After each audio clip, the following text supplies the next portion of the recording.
ಗ್ರಾಮದಲ್ಲಿ ಮಠಾಧೀಶರಿಂದ ನೂತನ ಬೀದರ್ ಸಂಸದ ಸಾಗರ್ ಖಂಡ್ರೆ ಹಾಗೂ ವಿಧಾನ ಪರಿಷತ್ ಸದಸ್ಯ ಡಾಕ್ಟರ್ ಚಂದ್ರಶೇಖರ್ ಪಾಟೀಲರಿಗೆ ಸನ್ಮಾನ.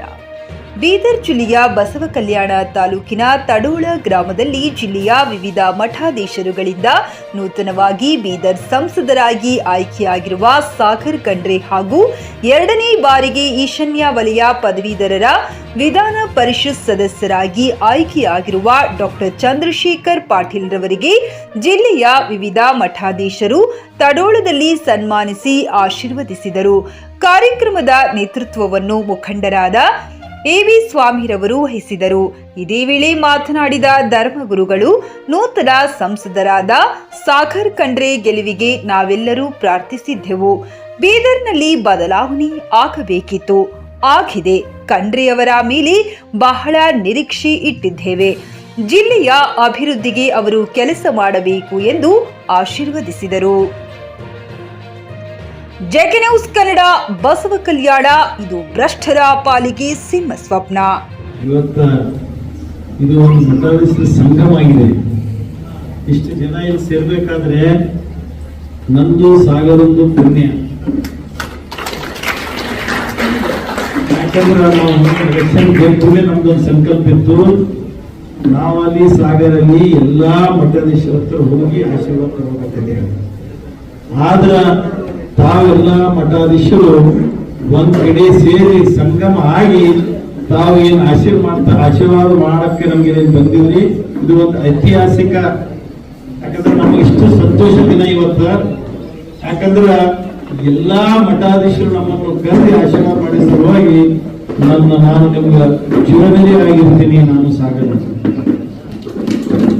ಇಲ್ಲಿ ನಮ್ಮ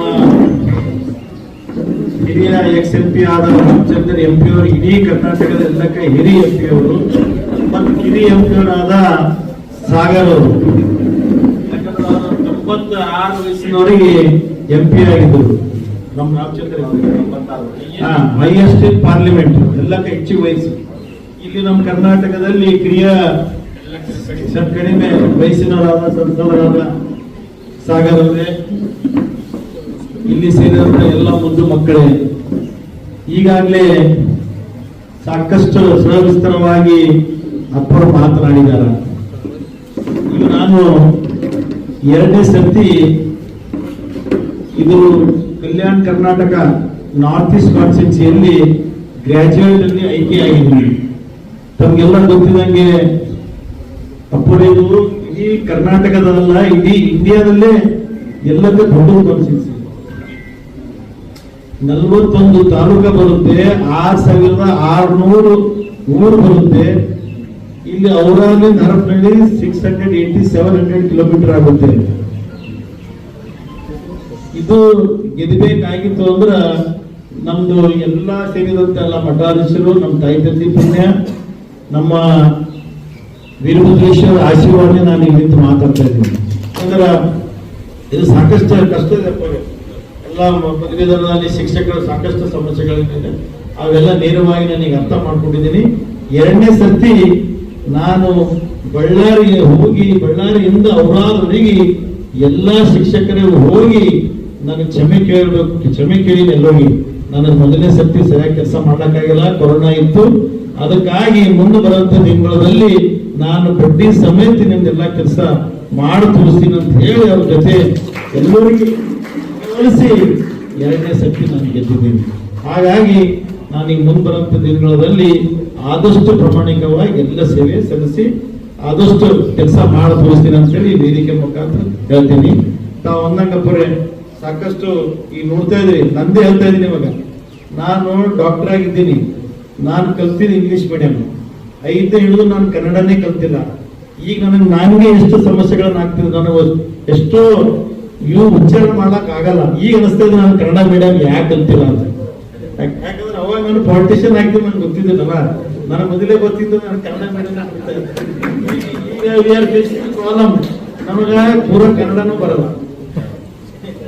ಹಾಗಾಗಿ ಈಗ ಕರ್ನಾಟಕದಲ್ಲಿ ನಾವು ಕನ್ನಡನೇ ಭಾಷೆ ಮಾಡ್ಬೇಕಾಗುತ್ತೆ, ಸದನದಲ್ಲಿ ಹೊರಗಡೆ ಅಲ್ಲಿ. ಹಾಗಾಗಿ ಈಗ ಸಾಕಷ್ಟು ಸಮಸ್ಯೆಗಳಾಗ್ತಾ ಇದೆ. ಬಟ್ ಈಗ ಡೈಲಿ ಪೇಪರ್ ಗೀಪರ್ ಎಲ್ಲ ಚೆನ್ನಾಗಿ ಓದ್ಕೊಂಡು ಹೋದ್ರೆ ಚೆನ್ನಾಗಿ ಉಚ್ಚಾರಣೆ ಮಾಡಕ್ ಬರ್ತಾ ಇದೆ. ಮುಂದೆ ಬರುವಂತ ದಿನಗಳದ್ದು ತಮ್ದೆಲ್ಲ ಆಶಯವನ್ನು ಚೆನ್ನಾಗಿ ಮಾತಾಡೋದು ಕಲಿತೀವಿ ನಾವು ಹೇಳಿ ನಮ್ಗೆ ಕರೆಸಿ ಎಷ್ಟು ಸನ್ಮಾನ ಮಾಡಿ ಸಲುವಾಗಿ ತಮ್ಗೆಲ್ಲರಿಗೂ ನಾನು ಚಿರಂಜೀವಿ ಆಗ್ತೀನಿ. ಸಾಕಷ್ಟು ವರ್ಷಗಳಿಂದ ನಮ್ದು ಮತ್ತು ಅಪ್ಪರ ಸಂಬಂಧ ಒಂದು ಪರಿವಾರ ಪ್ಲೇನ್ ಅದ. ಯಾವಾಗ್ಲೂ ಅಪ್ಪರು ನಮ್ ಪೂಜೆ ಅಜ್ಜವರಾದ ಭೀಮಣ್ಣ ಖಂಡ್ರೆಯವರಿಗೆ ಭೇಟಿ ಮಾಡಕ್ ಬರ್ತಾರೆ ಅಂತ ಸಂದರ್ಭದಲ್ಲಿ ಯಾವಾಗಲೂ ಒಳ್ಳೆ ರೀತಿಯಲ್ಲಿ ಮಾರ್ಗದರ್ಶನ ಕೊಡ್ತಾ ಹೋಗ್ತಾರೆ. ಇದೇ ರೀತಿಯಲ್ಲಿ ತಾವು ಕೂಡ ಯಾವಾಗ್ಲೂ ನಿಮ್ಮ ಆಶೀರ್ವಾದ ಮತ್ತೆ ಮಾರ್ಗದರ್ಶನ ನೀವು ನನ್ನ ಮೇಲೆ ಇಡಬೇಕು, ಕೊಡಬೇಕು. ಒಳ್ಳೆ ರೀತಿಯಲ್ಲಿ ನಿಮ್ಮ ಮಾರ್ಗದರ್ಶನದಿಂದ ನಾವು ಒಳ್ಳೆ ರೀತಿಯಲ್ಲಿ ಕೆಲಸ ಮಾಡ್ತೀನಿ ಅಂತ ಕೂಡ ನಾನು ನಿಮಗೆ ಹೇಳೋದಕ್ಕೆ ನೀವು ತೊಡಗಿದ್ದೀರಿ. ಧರ್ಮವನ್ನು ಉಳಿಸುವುದರಲ್ಲಿ, ಬೆಳೆಸುವುದರಲ್ಲಿ ತಾವು ನಿಮ್ಮ ಇಡೀ ಜೀವನವನ್ನೇ ನೀವು ತ್ಯಾಗ ಮಾಡಿ ನೀವು ಸೇವೆ ಮಾಡ್ತಾ ಇದ್ದೀರಿ. ಅದಕ್ಕೆ 100ಕ್ಕೆ 100 ನಮ್ಮ ಧರ್ಮವನ್ನು ಉಳಿಸುವುದಕ್ಕೆ ಹಾಗೂ ಬೆಳೆಸುವುದಕ್ಕೆ ನಾವು ಸಾಥ್ ಕೊಡ್ತೀವಿ. 100ಕ್ಕೆ 100 ಅಪ್ಪರ ಮಾರ್ಗದರ್ಶನದಲ್ಲಿ, ಅಪ್ಪರ ನೇತೃತ್ವದಲ್ಲಿ ಒಳ್ಳೆ ರೀತಿಯಲ್ಲಿ ನಾವು ಕೆಲಸ ಮಾಡ್ತೀವಿ ಅಂತ ನಾನು ನಿಮ್ಗೆ ಭರವಸೆ ನಿಮ್ಗೆ ಕೊಡ್ತೀನಿ. ಇದೇ ರೀತಿ ತಾವು ಕೂಡ ನಿಮ್ಮ ಆಶೀರ್ವಾದ ನಮ್ಮೇಲೆ ಇರಲಿ ಅಂತ ಹೇಳಿ ಮತ್ತೊಂದ್ಸಲ ತಮ್ಮೆಲ್ಲರಿಗೂ ನನ್ನ ಧನ್ಯವಾದಗಳನ್ನು ಸಲ್ಲಿಸಿ ನನ್ನ 2 ಮಾತುಗಳನ್ನು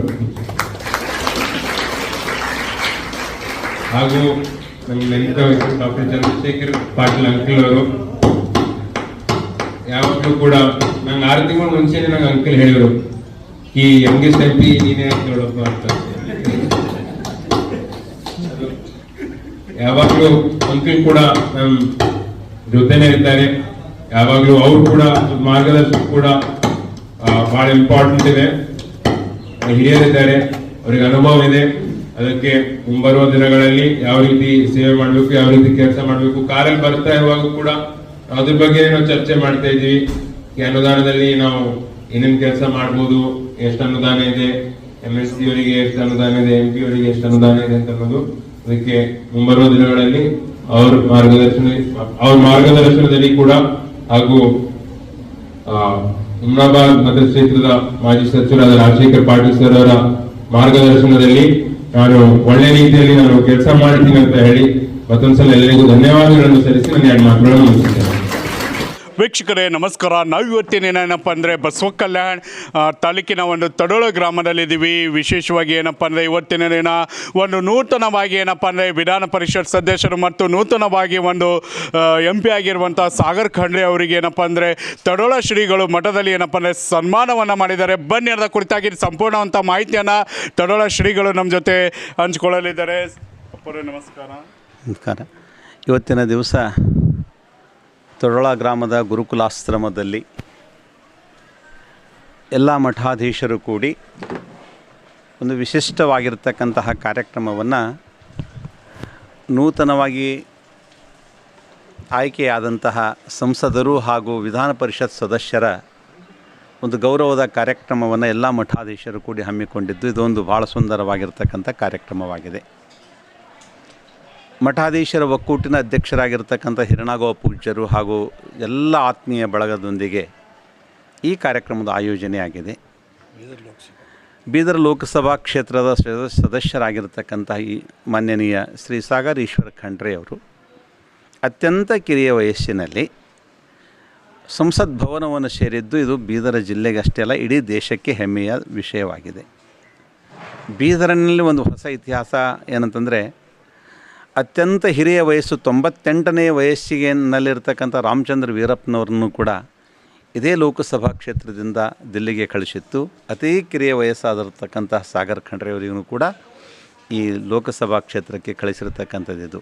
ಹೀಗಾಗಿ ಎಲ್ಲ ಪೂಜ್ಯರು ಒಂದು ಒಳ್ಳೆಯ ರೀತಿಯಿಂದಾಗಿ ಒಕ್ಕೋಲಿನಿಂದ ಈ ಕಾರ್ಯಕ್ರಮದಲ್ಲಿ ಅವ್ರನ್ನ ಕರೆಸಿ ವಿಶೇಷ ಸನ್ಮಾನ ಕಾರ್ಯಕ್ರಮವನ್ನು ಹಮ್ಮಿಕೊಂಡು, ಜೊತೆಯಲ್ಲಿ ನಮ್ಮ ಚಂದ್ರಶೇಖರ ಪಾಟೀಲರಾಗಿರ್ತಕ್ಕಂಥ MLC ಅವರಾಗಿ ಶೈಕ್ಷಣಿಕ ಕ್ಷೇತ್ರದ ಅಥವಾ ಈ ಒಂದು ರಂಗದಲ್ಲಿ ಅವರು ಸೇವೆ ಸಲ್ಲಿಸ್ತಾ ಇದ್ದಾರೆ. ಅವರಿಗೂ ಕೂಡ ನೂತನವಾಗಿ ಆಯ್ಕೆ ಆದ ಕಾರಣಕ್ಕಾಗಿ ಅವರಿಗೂ ಕೂಡ ಒಂದು ಗೌರವ ಕಾರ್ಯಕ್ರಮವನ್ನು ಮಠಾಧೀಶರ ಒಕ್ಕೂಟದಿಂದ ಸಂಪನ್ನವಾಗಿದೆ.